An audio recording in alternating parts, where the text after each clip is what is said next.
तो आज के वीडियो में बात करेंगे chemical characteristics of waste water. Okay, बढ़ते हैं पहले क्वेश्चन की तरफ जो हमें पूछता है कि fresh sewage in is fill in the blank in nature and with the passage of time it becomes fill in the blank. देखो, सीवेज जब फ्रेश रहता है तो वो रहता है अल्कलाइन इन नेचर। ओके, उसका पीएच वैल्यू क्या रहेगा, पीएच कैसा रहेगा, अल्कलाइन, 7 से ज़्यादा। ओके, तो ये रहा पहला ऑप्शन अपना जो बोलता है कि fresh sewage alkaline in nature. दूसरा, with the passage of time what it becomes, what happens to it. देखो, जब भी सीवेज स्टेल हो जाएगा, वेस्ट वाटर मतलब पुराना हो जाएगा, तो उसके अंदर बैक्टीरिया की एक्शन चालू हो जाएगी, ऑक्सीडेशन या फिर प्यूट्रीफैक्शन जिसको बोला जाता है, वो सारी की सारी एक्शन इनिशिएट हो जाएगी, चालू हो जाएगी। उसकी वजह से यहाँ पे एसिड सिक्रीशन होगा। ओके, एसिड फॉर्मेशन वहाँ पे बनेगा, मतलब पीएच क्या हो जाएगी, 7 से नीचे आ जाएगी, तो वेस्ट वाटर क्या बनेगा, एसिडिक। तो सही आंसर कौन सा, option A, fresh sewage is alkaline in nature and with the passage of time it becomes acidic. ठीक है, चलो, nitrogen is present in the waste water in the form of, कौन से फॉर्म में नाइट्रोजन आपको waste water में मिल सकता है, फ्री अमोनिया, जी हाँ, ऑर्गेनिक नाइट्रोजन बिल्कुल, अल्ब्यूमिनाइट नाइट्रोजन एकदम बिल्कुल, नाइट्राइट्स पक्का पक्का, नाइट्रेट्स हाँ रहते हैं। देखो, अमोनिया नाइट्रोजन या फिर जिसको फ्री अमोनिया बोला जाता है, ये भी वेस्ट वाटर में रहता है। दूसरा, ऑर्गेनिक नाइट्रोजन जिसको दूसरा वर्ड है जलधाल नाइट्रोजन। अभी इसको जलधाल नाइट्रोजन बोलने का पीछे का रीज़न ये है कि इसको जलधाल साइंटिस्ट ने एक मेथड डिटरमाइन की थी, इन्वेंट की थी, डिस्कवर की थी, जिसकी वजह से ऑर्गेनिक नाइट्रोजन को आप डिटरमाइन उसका वैल्यू कर सकते हो, इसलिए इसको बोला जाता है ऑर्गेनिक नाइट्रोजन को टोटल जलधाल या फिर Kjeldahl nitrogen. Albuminoid nitrogen indicate करता है under decompose nitrogen in waste water.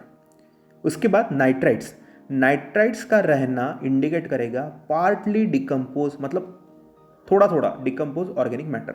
उसके बाद है नाइट्रेट्स, नाइट्रेट्स इंडिकेट करते हैं टोटली फुल्ली डिकम्पोज या फिर ऑक्सीडाइज ऑर्गेनिक मैटर। एक और चीज़ याद रखना नाइट्रेट्स के बारे में कि mixing of nitrates, okay, waste water के अंदर का जो नाइट्रेट है वो अगर पीने के पानी के साथ मिक्स हो गया तो मेथिमोग्लोबिनेमिया, रिमेंबर मेथिमोग्लोबिनेमिया या फिर ब्लू बेबी डिसीज होता है बच्चों में, ऐसे बच्चों में जो ये नाइट्रेट मिक्स वाला पानी पी जाते हैं। ओके, तो नाइट्रोजन के अंदर क्या क्या रहता है, free ammonia, organic nitrogen, albuminoid nitrites and nitrates, all of the above. ठीक, चलो, for aquatic life in water to sustain the essential amount of DO is 4 ppm।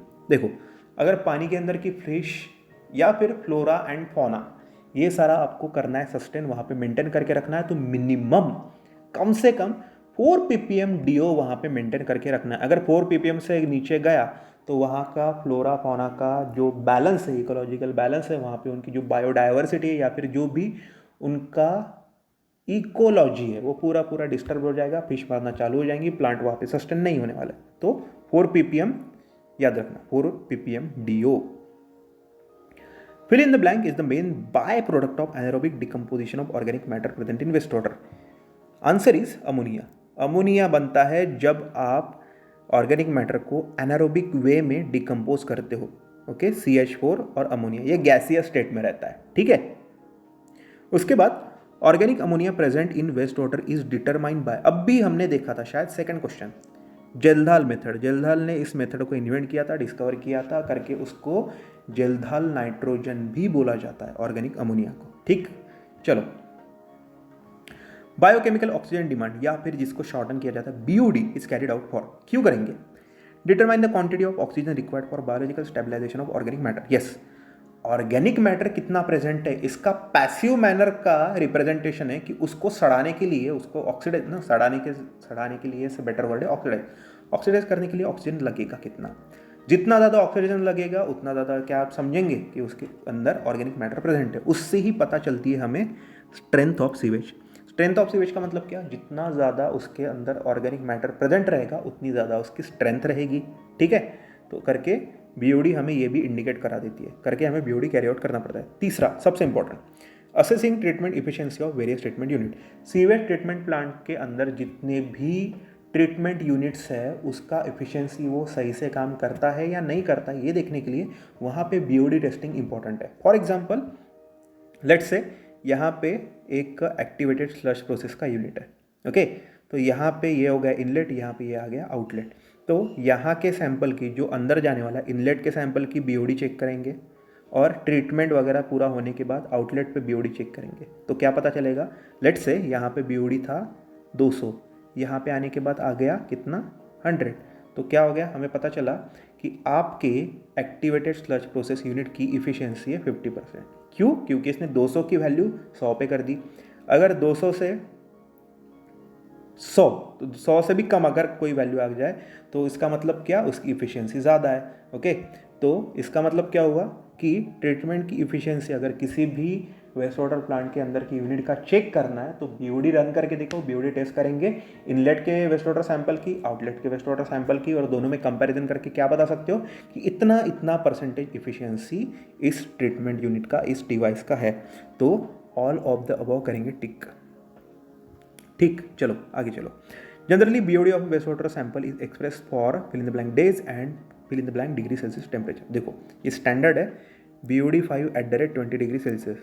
Remember BOD 5 @ 20 degree Celsius. अब ये 5 कहाँ से आया, 20 डिग्री कहाँ से आया? देखो ये चीज़ को इनिशिएट किया गया, इसका प्रपोजल दिया गया royal commission of sewage disposal of British या फिर ब्रिटेन, ऑफ ब्रिटिश नहीं, ब्रिटेन या फिर इंग्लैंड में जितनी भी नदियाँ थी, ओके, तो वहाँ पे सब गांव जो थे 5-5 दिन के ट्रैवल के डिस्टेंस पे थे, ओके। तो एक पॉइंट से लेके दूसरे पॉइंट तक उस सीवेज को जब रिवर में मिक्स किया, इसको पहुँचने के लिए लगते थे 5 दिन, ओके। और जनरली वहाँ पे रिवर का टेम्परेचर रहता था अप्रॉक्सीमेटली 18, 19, 20, 21, ओके। तो ये टेम्परेचर का रेंज था। तो वहाँ से एक वैल्यू पकड़ी 20 डिग्री सेल्सियस, दूसरा एक पैरामीटर फिक्स किया 5 दिन का। तो 5 day 20 degree Celsius is the expression for BOD. BOD को ऐसे एक्सप्रेस किया जाता है, ओके।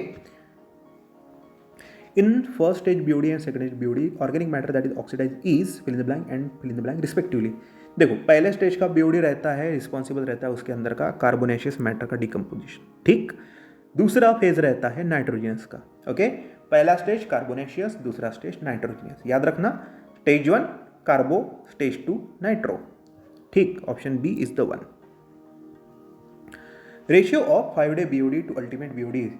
बीओडी 5 लिखेंगे, नीचे लिख देंगे फ्रैक्शन के UBOD। तो इसका फ्रैक्शन, ये रेशियो हमेशा याद रखना 2/3। जैसे रफली अगर आपको कैलकुलेट करना है BOD 5 से UBOD या फिर UBOD से कैलकुलेट करना है BOD 5, फॉर एग्जाम्पल UBOD आपको दिया गया एग्जाम्पल के तौर पे 300 ppm या फिर mg पर लीटर। तो क्या करेंगे, BOD 5 को कैसे अप्रॉक्सीमेट करेंगे? BOD 5 अप्रॉक्सीमेट होगी आपकी 200। क्यों? क्योंकि रेशो कैसा है दोनों का, 2/3। कहाँ पे गया 2/3? यहाँ पे, ठीक है। याद रखना BOD 5 divided by UBOD is equal to 2/3। तो वीडियो अगर पसंद आए तो लाइक करो, नीचे कुछ सजेशन रहा तो कमेंट करो और चैनल को सब्सक्राइब कर देना। और क्वेश्चंस की अगर PDF चाहिए तो टेलीग्राम चैनल पे जाके सब्सक्राइब करना, वहाँ पे आपको फाइल्स में PDF सारे क्वेश्चंस की मिल जाएगी, ठीक है। इंग्लिश चैनल को जाके भी सब्सक्राइब करो और हाँ टेलीग्राम पे फॉलो कर लेना। वहाँ पे मैं स्टोरी में रोज 5 से 7 क्वेश्चन की क्विज डालता हूँ, तो वहाँ पे पेज को फॉलो करके स्टोरी चेक कर देना, ठीक है। और पेज पे मीम्स भी मिल जाएंगे। तब तक के लिए टेक केयर, बाय बाय।